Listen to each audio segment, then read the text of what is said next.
The broadcast is now starting. All attendees are in listen-only mode. Hello, and welcome to today's webinar. I'm Mkt Avg, part of the team at Cherokee Media Group and senior editor of Auto Fin Journal and Subprime Auto Finance News. In today's webinar, Cruise Through 2019, Riding the Tailwinds Behind the Used Car Market in 2019, we're going to learn more from Patrick James, who is the Business Development Director for vAuto's Stockwave. But before we get started, I want to go over a few housekeeping items for today's webinar. Please make sure you've dialed in using the phone number provided in your communication email, or you're able to listen via your PC speakers. We are recording today's webinar, and we'll make a link to the recording available to you as soon as possible. You will be in listen-only mode for this webinar, but we will reserve some time after the presentation for a Q&A session. You can submit your questions at any time through the questions box on the GoToWebinar control panel. And if we aren't able to get to your question today, don't worry, because we can forward it on to the team at vAuto so they can respond back to you directly via email. And lastly, if you have any difficulty during the webinar, please click on the hand icon to alert a member of our team. So with plenty of knowledge and recommendations to share, let's get right to Patrick for our webinar. Patrick, take it away. Well, thanks, Nick. Good day, everyone. Well, we have about 4 months under our belt here in 2019. The tax season is over, and I'm sure you've heard the debate over less than expected refunds, but we're getting more money in our check. I was always taught that not to use Uncle Sam as a savings account, yet the economists are really critical about this whole issue, in my opinion. So the economy still looks pretty strong, and I'm going to show you some numbers today that says certainly the used car market is really strong. So we're going to dig into this and give some thoughts about where our opportunities might lie as we go forward for the rest of the year. So rather than speculate, where are we so far with the used car market, and what does 4 months of used car vehicle sales tell us? So let me do my best State of the Union opener. Members of the automobile industry, the State of the Union for the used car business is strong. So if you don't have a plan to take advantage of this opportunity, shame on you at this point, because I hope after this session, you'll find some real motivation to do so. Projections are showing in this chart that we'll see nearly 3 used cars sold for every new vehicle retailed in 2019. And there's some optimists that say we could even get this number up to about 40 million, the 40 million unit mark. But what I really like as I look at the bottom of this chart is that we're on track for 39.5 million this year. And you know what? 2020 doesn't look too shabby either at 39.2 million. So it looks like we're in for a nice sustained run on the used car side of the market. And we saw a nice 3% increase over April with the numbers that just posted. Now, even Nancy is excited about the used car market, or is she just trying to mess his hair up? I'm not really sure on that one, but that's my State of the Union shtick. This next chart, we know that new vehicles have softened so far this year, and I think this chart captures the issue pretty well. And it's a little busy here, but let me point out the most critical pieces. Just look to the far left of that first bar chart. And in there, it says in 2012, you see that 7% number. That means that 7% of the vehicles being sold had an MSRP of under 20 grand, new vehicles. And 47%, if you go to the set of bar charts to the right, 47% of them had an MSRP between $20,000 and $30,000. Now, move to the right of those bar charts in 2019. Only 2% of the vehicles are under $20,000 MSRP, and only 33% have MSRPs between $20,000 and $30,000. So I think you get the picture here. We got an affordability of new vehicle kind of situation going on here. And think about it. The traditional domestic automakers have departed the new car market. The cars, they're doing nothing but crossovers, SUVs, and trucks, obviously higher price points, right? And it's interesting, I'm hearing discussions even among the domestics that are saying they have to figure out how we're going to keep these millions of loyal customers who bought cars at much lower price points that may not be able to make the leap into those new SUVs and trucks. So they're actually looking at strategies around used vehicles through certified CPO cars, etc., to be able to hold those loyal customers so they don't defect and go somewhere else that might have a new car. So kind of an interesting dilemma. So in general, the affordability issue is well laid out here. New vehicle versus used vehicle payments offer a serious affordability gap.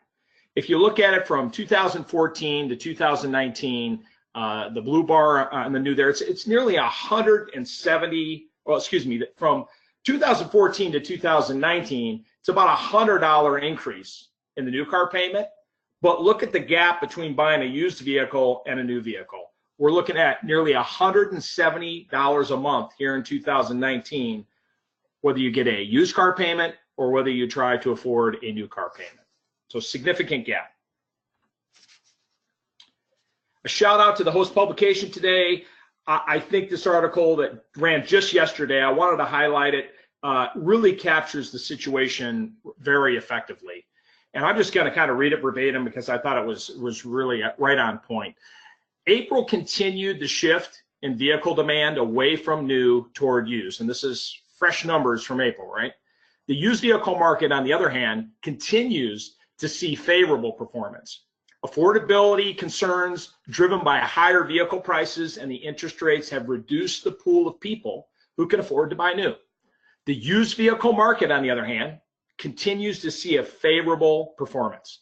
With attractive off-lease supply, I'm going to show you a number later that proves that, and the used vehicle market is benefiting from robust demand. In fact, supply may be more of a concern in the used vehicle market than demand. So something to consider, and if you're going to get in now.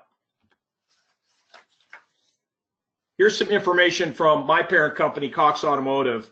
We just conducted a car buyer journey study, and it says right now, nearly 2/3 of car shoppers, 64%, are now leaning toward a used vehicle when shopping, marking the third straight year that used car consideration has rose. So you can see where the momentum's coming from. Some other data, total volume, get this, not since cash for clunkers, right? That dates me a little bit. But total volume of wholesale units requiring disposal will reach a peak this year. So those clunkers aren't going to be coming in and getting traded in. They're going to go away. 16.6 million units are projected to be wholesaled this year, up from 16.4 million units last year. And so there's a lot of cars, used cars circulating in the market in the wholesale space and through auctions. And let's compare that to 2017, only 15.9 million, and back in 2016, only 15.5 million. So there is supply in the wholesale market to be had. So what is your plan for the listeners today to source the inventory you need to capitalize on this market opportunity? I just want to spend a few minutes breaking down what to expect from the key sources that feed your used car inventory this year. And obviously you can see some of the biggest pieces of the pie. The one we've already started to discuss a little bit is that trade-ins on new vehicles at almost 43%. Then we're going to dig a little deeper on the biggest upside opportunity for 2019, and that I believe is auction purchases. We'll walk through best practices on how to create a well thought out stocking strategy, and then look at how critical it is to apply metrics to evaluate the best vehicles for your strategy. And then finally, we're going to consider, where does technology fit best within the whole sourcing process? But first, we got a sidebar here a little bit and have a little fun. So let's talk about technology, how it has really revolutionized other industry sourcing efforts. Match.com alone claims responsibility for sourcing, let's call it inventory, that resulted in 10 million marriages and 1 million children born from those matches. Now, do you know what the two top search criteria are when somebody puts a profile on and they're searching for somebody. I thought this was kind of interesting. It's actually income and children. And the fact that I have several children and have no income, I consider this an oxymoron. You may feel the same way. But I thought those were interesting search words. But one online dating expert said, if you look at online dating as casting a wider net, you may meet simply a new friend, a business associate, or just maybe your dream date. But you're going to enjoy the experience a lot more if you cast a wider net and look for more opportunities. And we're going to talk about that because that's the same philosophy we have when applying technology in the auction space today. So let's just take a quick peek at how some of this dating stuff works. But this dating site technology has been around now for 20 years. And at the end of the day, they match buyers and sellers. That's really what they do, and they use technology to do it. And they have plenty of buyers and some without a well thought out strategy. And I'll draw parallels to this later in the auction space. But like my man John here, his profile may not have been really well thought out, as you might see here. Matter of fact, it's just downright creepy. But then there's a lot of sellers, right, out there on this Match.com. And this gal apparently hasn't finished her first date yet, and she's already creating her next profile if you kind of look deep into that photo in the background. But matching buyers and sellers has revolutionized the dating landscape. And you have to admit, this is a great example of technology saving users a lot of time and money to meet their ultimate objective. All right, a little more on that later. So let's dig into the largest piece of the pie, that's trade-ins on new vehicles. At the end of 2018, I heard many of the dealers saying, I'm staying out of the auction. I've had plenty of trades. I got plenty of trades to feed my used car inventory. Don't need them. Prices are too high at the auction. For 2019, I have a couple concerns with that statement. And first, a trade-in is like betting on a black 10 on this roulette wheel, quite frankly. There's no guarantee that we can trade all the right cars, the fastest moving cars, cars that will turn with a respectable gross margin. We also know and have statistics like this one working against us. There are fewer deals with trades. I believe the transparency of social media has played a role in this. And folks are finding private party buyers within their network and their friend network, and we can probably expect this trend to continue a little bit. So for the 42.9% of this pie, it's shrinking. And I believe it's going to because the new car demand has been soft and for a lot of other reasons. So we have to be smart in order to stay and attack and source the cars we need for this robust used car market. So we got to make up the difference. We got to keep that used car machine growing. Well, the good news is, I was telling you about the supply earlier, and this graph shows it, is it really has improved. Many franchises are predicting all-time record levels of off-lease units coming through the auction in 2019. 3.9 million is the projection for this year, and that's a lot of cars that we're going to have access to. And you're already seeing that at auction. Now, let me address those of you on the call that, like me, my retail day, really despise navigating the auction space. So not to ignore you, I call you guys those sick puppies that are out there that can just crush, and I'm jealous, to be honest, that can go out there and just crush it at the auction. That is an art that I never acquired, and probably because I never invested the countless hours, and I really never became a student of the wholesale market like I should have. And I think there's a lot of folks in that position today where they stayed away from the auction and now they got to get back in if they want to increase their inventory. But when I was in retail, because I didn't want to personally get involved in that, we had Larry, all right? And Larry seemed to have a lot of time on his hands, all right? I mean, who could afford to spend 3 days a week in shorts and looking for cars out there? So that was my perception of what someone goes to the auction and buys like.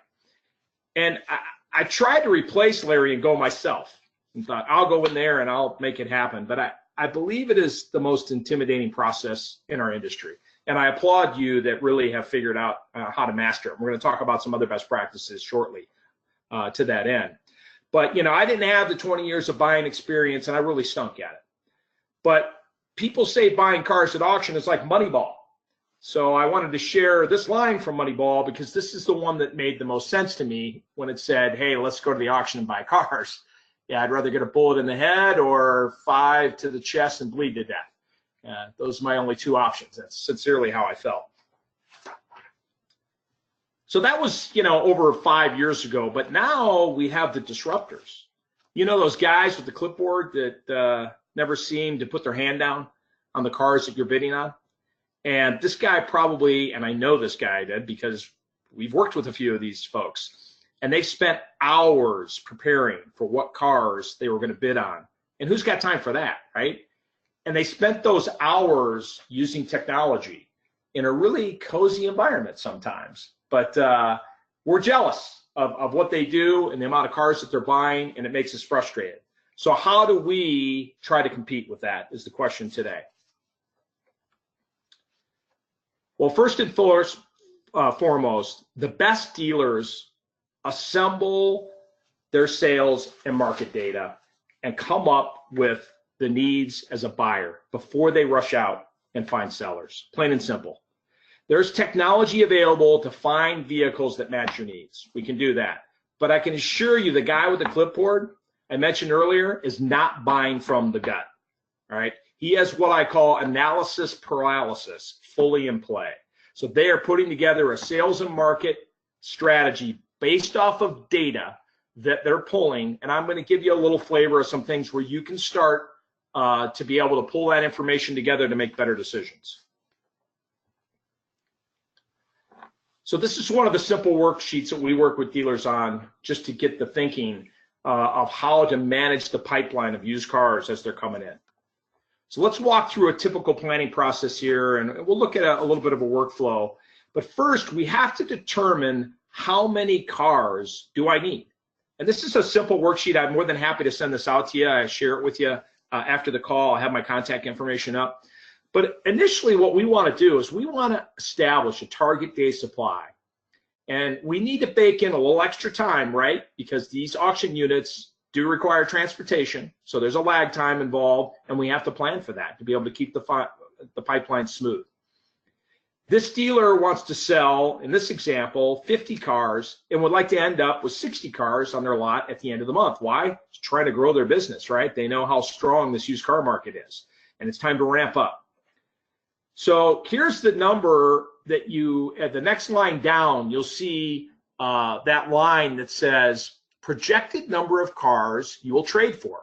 I've already talked about this earlier, right? This is the number you have to be honest with yourself.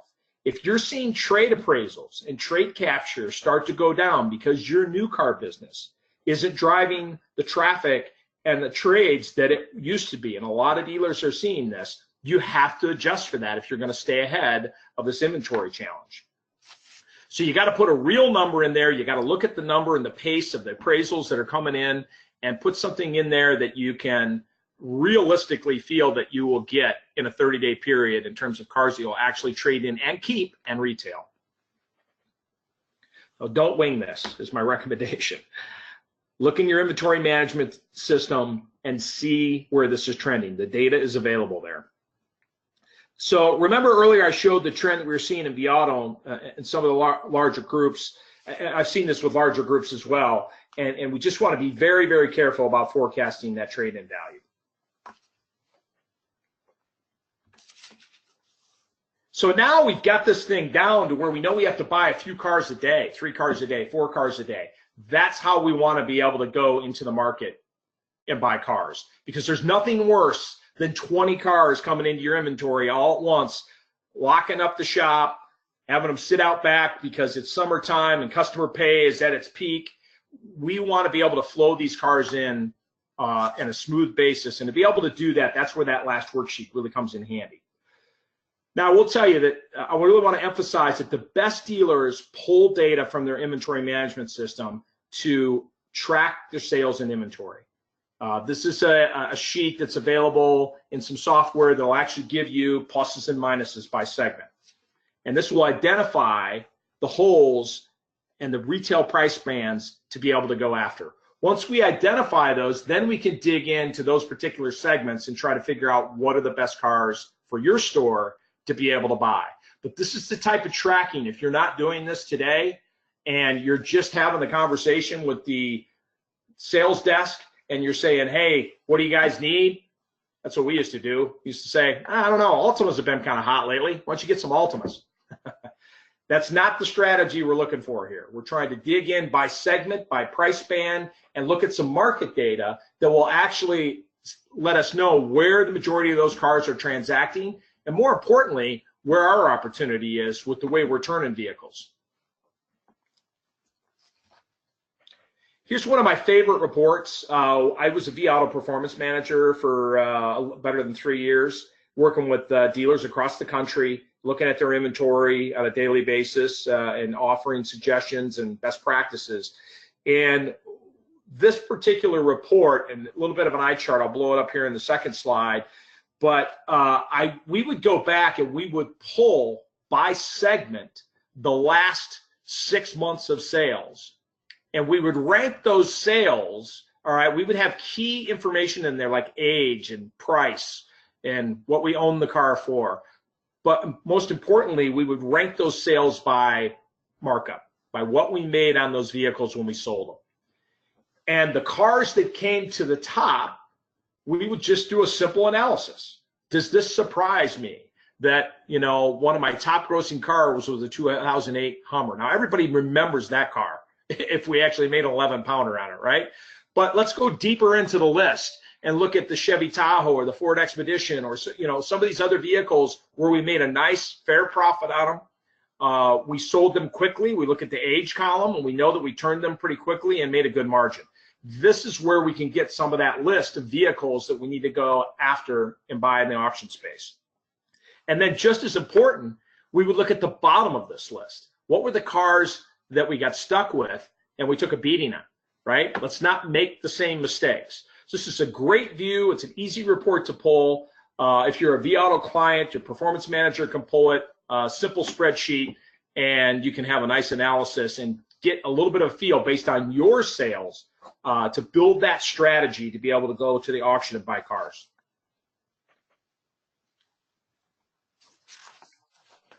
Now, once we have a clear strategy and we get a feel for the cars that we need, what the bread and butter cars are, etc., that we know work for our market, we want to proceed with caution, because I am concerned, as I was very conservative in the auction space. Again, I am concerned about those who stayed out of auction last year because prices were too high and they were able to rely on trades. Coming back into the auction can be daunting. All right, so I'm going to give you some suggestions. And this is like going back to the basics here. But even if you're an expert buyer and you're on this call, I still believe if you haven't freshened up on some of the metrics that I think I found in working with hundreds of dealers across the country that they really focus on to make the best acquisition decisions, let's just review them and make sure we understand them thoroughly. So if you think about it, you know, you got to look and play like an investor. You know, you're like looking at a stock, right?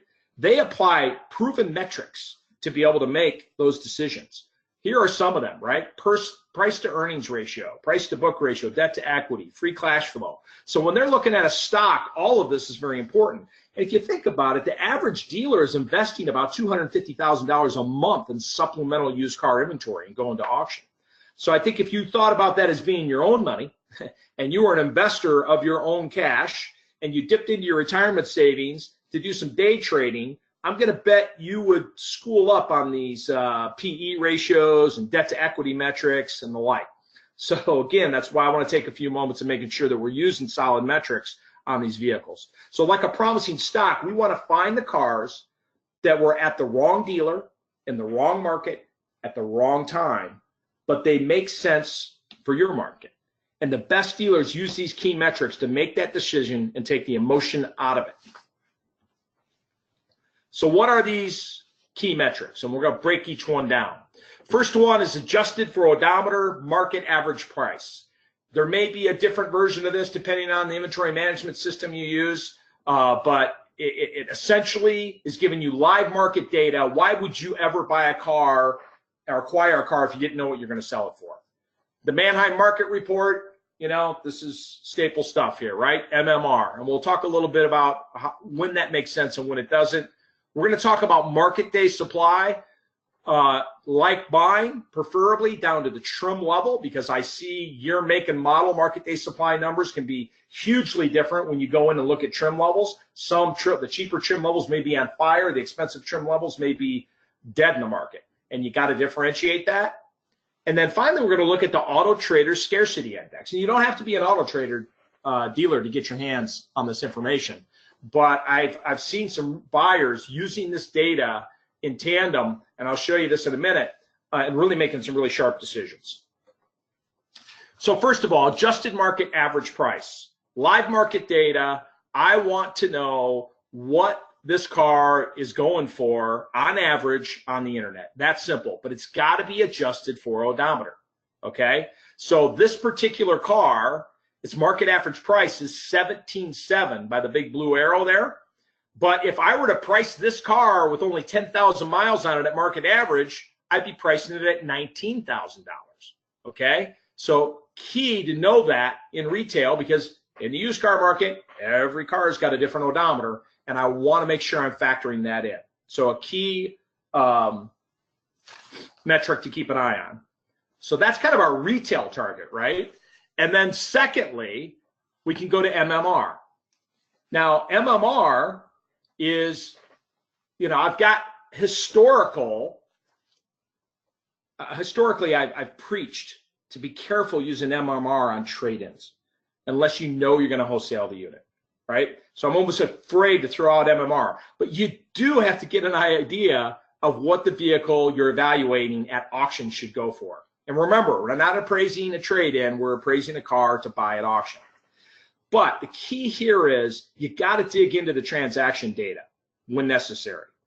You got to make sure that you consider how a 16,000 mile, like the vehicle on the one on the screen, would transact with an average odometer of 54 wholesale units that equal 29,000 miles, right?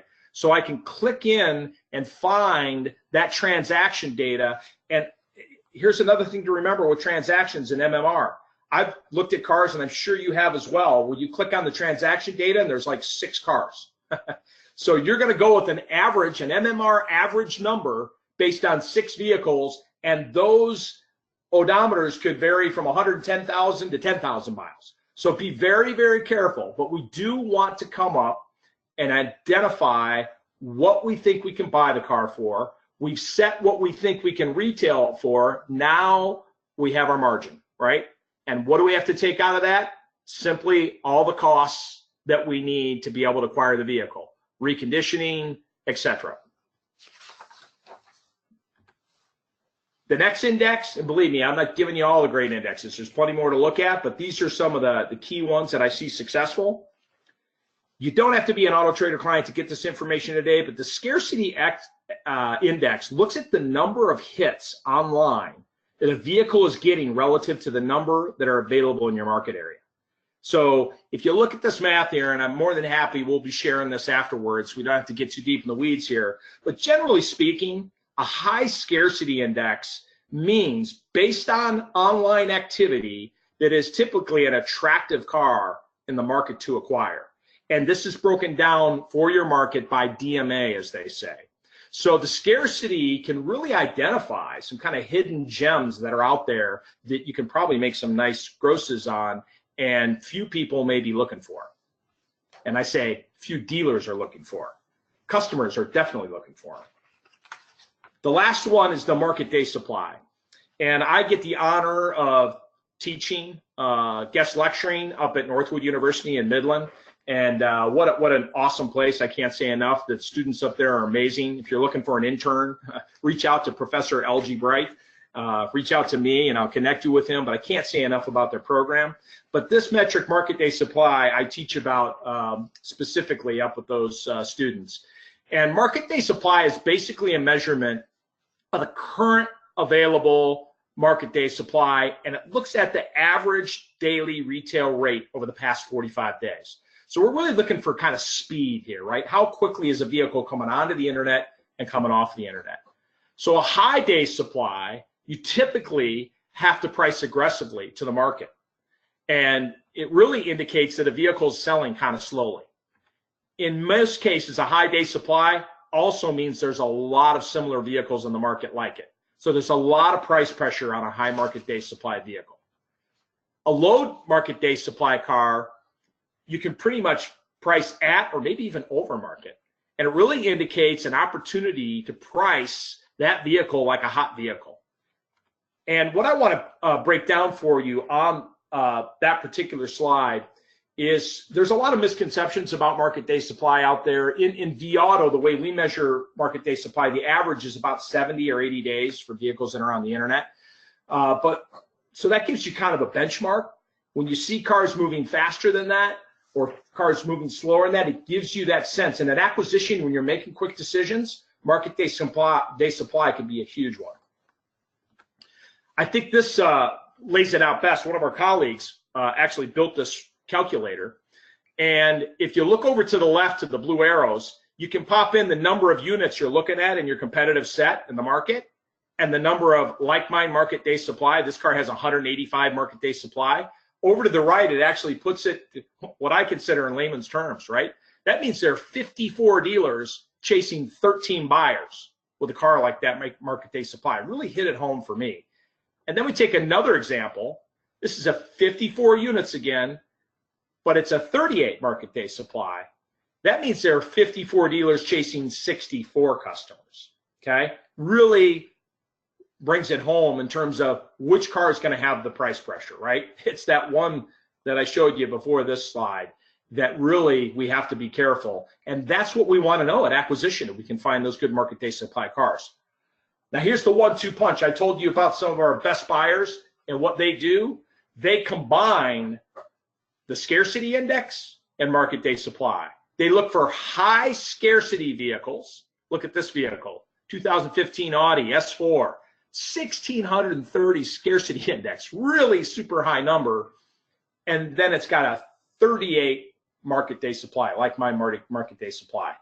That's a home run vehicle, right? And this is a great little technique for you to use when you're looking for cars at auction to fill those gaps.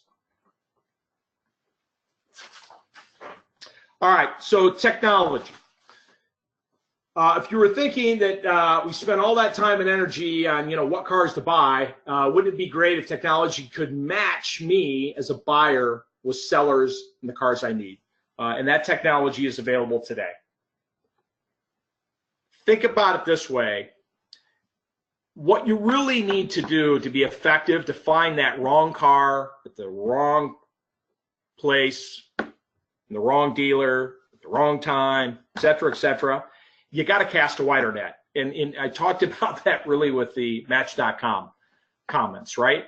So look at it this way. This is a appraisal, what we call a look-to-book report within a dealer's inventory management system. The top one says that they've captured 38 trades, 40% trade capture rate.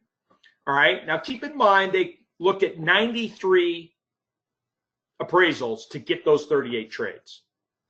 The dealer on the bottom looked at 228 trade appraisals to get 69 trade-ins. Now, I would argue that the guy on the bottom has a 30% capture rate. The guy on the top has a 40% capture rate. I'd rather be that guy on the top, right? He's doing a better job of converting appraisals to trades. But at the end of the day, if I could be the dealer that gets 69 trades instead of 38 trades, that's taking a lot of pressure off of me going to the auction. And we know the same concept applies when you go to auction. If I can look at more cars and I can apply these metrics to more vehicles, then I can win more cars at auction and find those opportunities to be able to buy. And if I do that more diligently and more thoroughly than other guys in the wholesale space, I win. So how many cars do you buy on simulcast a month? I want to tell you a quick story about this because this just happened to me this week and it really opened my eyes. So clearly you would agree that simulcast saves you a ton of time, right? You're not Larry anymore, spending 3 days buying and laying. But if you've been to an auction lately, I was just at one this week and saw the pilot version of the virtual lane, right? no cars running in the lane. All right, only on the monitor, live auctioneer at the stand, video screens up, cocktail tables sitting where the cars would normally run. And you can go there if you still choose to go and kick the tires on the car out in the lot like you do in your pre-sale activities. You can do that. But when it comes time to actually participate in the auction, you go in, have a seat, and you watch the screen above, which you could maybe do from your office, and you actually watch the auctioneer just like you would a simulcast.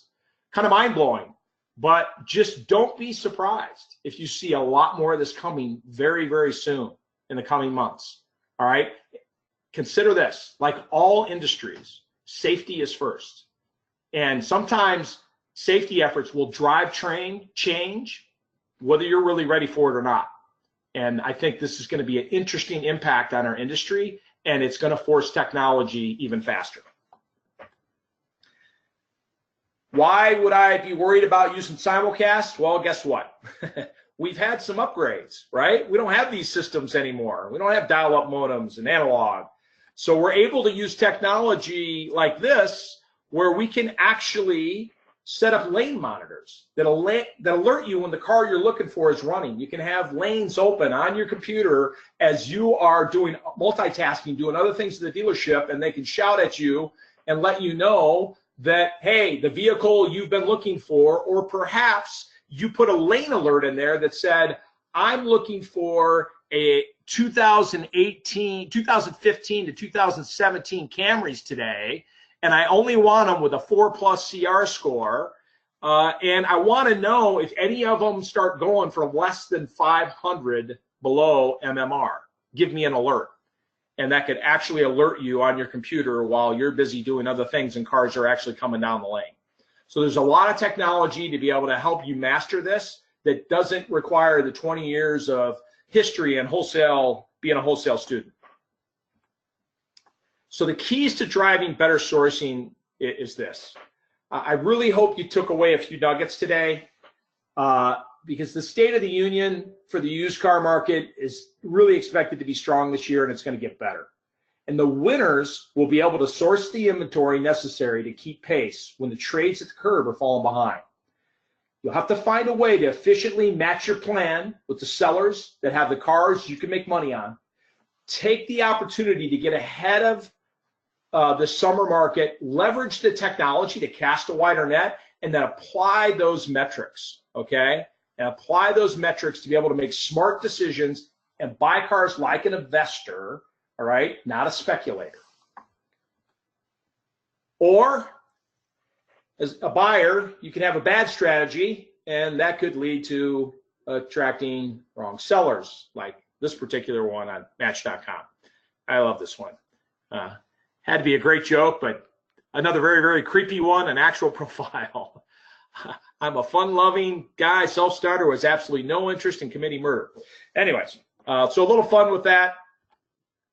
This is my contact information. I want to take a moment to ask some questions, and particularly if you're using other metrics out there that are working really well from you, I'd love to hear about them. Whether you do it in the Q&A session here or whether you send them to me, I've got my email and information on there. I'm always loving to pick up tips from folks out there that are doing a great job, or those that are finding success. And, you know, I'm a pirate. That's why I got the pirate cap on, because I just steal your ideas and spread them to everybody else. But I won't spread them to a guy across the street, all right? I'll do it broadly. All right, I'm going to open it up for Q&A, Nick. Excellent presentation, Patrick. A lot of great information and a lot of smile-worthy stuff sprinkled in there as well. And again, if you're interested in reaching out to Patrick James, who is the Director of Business Development at vAuto Stockwave, his contact information is there on the screen. And we are recording today's webinar, so please keep watch of your inbox for a link to today's presentation so you could revisit the great information that's been shared and distributed around your store. And Patrick, just to take off on some of the topics that you had mentioned, either in your own interactions with dealers on your travels or discussions with your colleagues who are out in the field, just what kind of shape are trade-ins that dealers are seeing nowadays? That you referenced the volume is going down, but how rough or how nice are these potential trade-ins that the dealers are seeing nowadays? Any insights or anecdotes you can share there? Well, we know people are keeping cars longer, but I will say this: I've had some discussion with some folks lately about, well, everybody wants that, 4, 5, 6, 7-year-old car, right? And that's money, right? And that's the car you can sell in that really affordable price point, whether to a subprime customer or be able to find that $8,000 to $13,000 vehicles like gold. Well, the problem at auction is there's a lot of dealers have wised up and said, you know what, I don't think I'm going to wholesale this stuff anymore. I'm going to actually hang on to this stuff in retail, which is really a wise decision. And I've worked with a lot of dealers where we put that strategy in place, and it's been a huge success for them. So it used to be kind of an attitude where that car's a little edgy, I don't want to get any on me, and we might have customer issues. And now they're doing a much more thorough job of making sure, that they go through the car and really explain to the customer what they're getting into and being fully transparent, which I think is great. But then it also gives them the opportunity to be able to sell that car rather than just, pushing it off somewhere else. So I think that's a lot of the reason, that even though there may be some edgier, older cars coming in, dealers are finding a great market for those. And you don't see those floating around the wholesale space like you did. When I looked at volume opportunities, you really saw those off-lease cars, right? Because back 3 years ago, all the OEMs jumped in heavy into leasing because the new car business was thriving, and now we're starting to see that volume come back into the auction space. And so, yeah, I would agree. Those are more cars that you probably put your certified strategy behind. But there are still cars that end up, that get traded in, and they may be late model stuff, but they get traded in at the wrong market, at the wrong dealer, at the wrong time. And if you're out there casting a wider net and looking across auction platforms, and I'm not talking about just Manheim, just Odessa, Edge Pipeline. If you're using technology to look across all of those platforms and search for the right cars, there are guys that are winning some really good vehicles. And it's nothing for a guy to say, it's nothing for him to buy a car 1,000 miles away now. I mean, if the money works and the reconditioning works and the transportation factors in, if that's what I got to do, then I'm going to move that car to me, because quite honestly, that market 1,000 miles away may not support that car very well. In my market, that thing's a rocket ship, so I'm going to take it. The voice you're hearing, that's Patrick James, who is the Business Development Director at vAuto's Stockwave. He's our special guest expert for today's webinar. Cruise through 2019, riding the tailwinds behind the used car market. And you referenced in your last remarks this dealer's question, but if could, any suggestions as far as how dealers can monitor the mobile auction space, such as Manheim Express? Keeping tabs on brick and mortar auctions is one thing, but any recommendations on how they can also keep tabs when a mobile sale might come around to find those gems as well?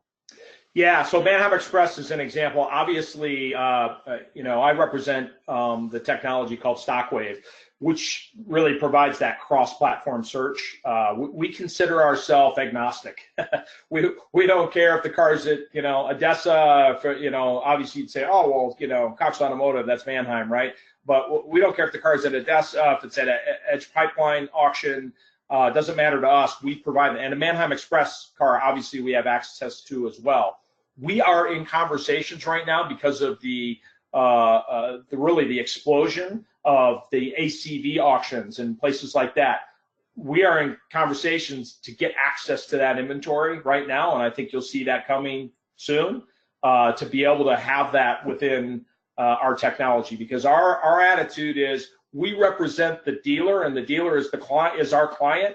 We want to give them as much inventory as possible to comb through, to cast that wider net, and to be able to find those cars. So that is moving quickly, and we're using our technology to get more of our dealer clients that access. again, the voice you're hearing, that's Patrick James, who is the Business Development Director for vAuto Stockwave, and he's our special guest for today's webinar, cruising through 2019, riding the tailwinds behind the used car markets. And another dealer is asking Patrick that he's trying to keep, along with watching the auction space, is trying to keep tabs on consumers, private sellers who might be putting their car up for sale on some of these sourcing sites that have come up, or Craigslist, or wherever that they might be able to advertise, so to speak.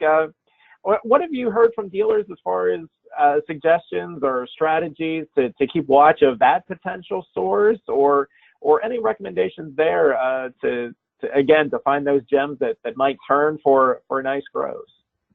Yeah, that's a great question, and it's really big topic, because it was normally an area where, you know, someone might dip a toe in the water and go, oh wow, this is a pain in the rear end to go try to find these cars on Craigslist, and how do I identify them, and, you know, how do I deal with all of that? It's amazing the resurgence that is happening for, you know, because I showed you earlier that social media may be stealing our trades, right? So how do we go into social media or go into Craigslist and find those cars as a dealer and try to make offers on those vehicles? And there are dealers that are very successful. There's actually, I've seen some lead source providers now that have actually come up with ways to be able to communicate with folks on Craigslist, where you can make them an offer and get the car. But here's the thing I really is so important. The dealers that I have worked with that have been successful in trying to buy private party vehicles, or quite frankly, even trying to buy cars in their service lane, is they're very disciplined in not connecting another transaction with it. I know that seems like a simple thing, but it's amazing how the consumer, and I've seen this proved over and over and over, who's had success and who hasn't, where the consumer puts the brakes on the minute that you start talking about, well, sure, I'd love to buy your car. However, you know, I got to get you into another vehicle, because, you know, as dealers, we're sellers, right? That's how we got to be this good, because we can sell icicles to Eskimos, as they say, right? So that's our strength, and we want to move them into that other vehicle, because what are you going to do without that one? But those that are very disciplined was saying, listen, Mr. Customer, no strings attached. This is a sourcing strategy. This is how, like, we go to auction and buy cars. You know, we don't buy a car at auction thinking that, you know, we're going to turn the car into another deal. It's to get a car for our inventory and make a car deal out of it. Same way with the customer. We just want to buy your car. You're just an auction, Mr. and Ms. Customer, and we want that car. We're going to give you a fair price, and we'll buy it from you. When they do that, that's what I find is the best strategy. Likewise, for the way they approach it in their service lanes as well. And I know there's a lot of equity strategies, and hey, you've got equity, trade into another vehicle, and I think those work fine. But when you're talking about, you know, giving the customer an opportunity to sell you their car, I mean, let's you know, see how CarMax has turned this into quite a weapon. That's the key to that, and that would be my recommendation if you're going to go down that road. And a lot of dealers are very successful with that, creating buying centers and all that.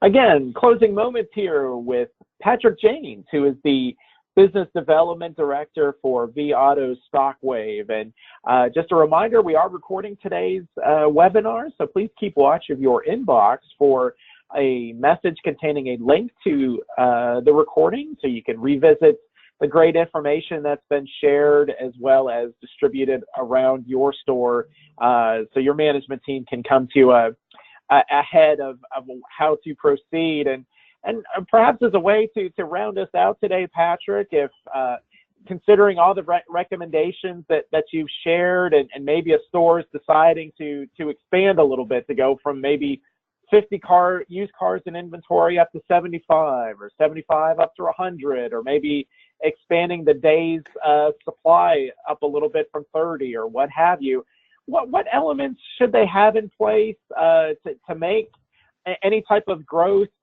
expansion stemming from the information that you shared? What are maybe some infrastructure or other processes in place that, if they do decide to make some changes, that they're prudent ones? Yeah, I think that the key to be able to make that growth. So we shared earlier that we looked at their sales, right? We looked at vehicles that they sold that were high grossers, and these are vehicles that they do well with. Well, when you look at your business by segment and by price band, like I showed that chart up earlier, you are going to find, I think, for someone who's really looking to grow, you're going to find that you don't have any sales history in some of these segments. You may not have sold a sports car between $10,000 and $15,000 in the last 6 months. So that's where I think the real opportunity is. If you want to go to auction and try some vehicles that would fit in that segment. Now, first, I want to look at the registration data for that segment. And we package that up really nicely in our provisioning module within vAuto. And we give you that market data so you can kind of show exactly what's going on in the used car market around you. I'm sure there are other software providers that have some of that data as well for you. But the key is spending some time studying which cars that you feel will do well. There's great technology out there in terms of creating safe searches and combing auctions. I'll put my plug in again for Stockwave to be able to find the cars. But I think the most important thing is sitting down and really having a deep conversation, looking at sales and market data, mostly market data in this case, right? Because you may not have the sales rate in any of these segments, and coming up with a plan to be able to go out and say, hey, we're going to try a couple of Subaru BRZs, right? Because they have a really high scarcity and a low market day supply. Maybe we can go carve out a little opportunity in this sports car price band that the registration data says it's doing really, really well, but I don't get any of those traded in, and I never bought any at auction. That's a great opportunity. If you go through all those segments, I think you can find that growth opportunity and do it wisely and calculate it as you go. Great way to end it. That's Patrick James, who is the Business Development Director for vAuto Stockwave, and his contact information is there on the screen, both phone number and email address. Patrick, thank you so much for sharing your expertise and recommendation. Thanks, Nick. And if you haven't already, please be sure to go to our website at autoremarketing.com to subscribe to all of our offerings to stay up to date on the used car industry.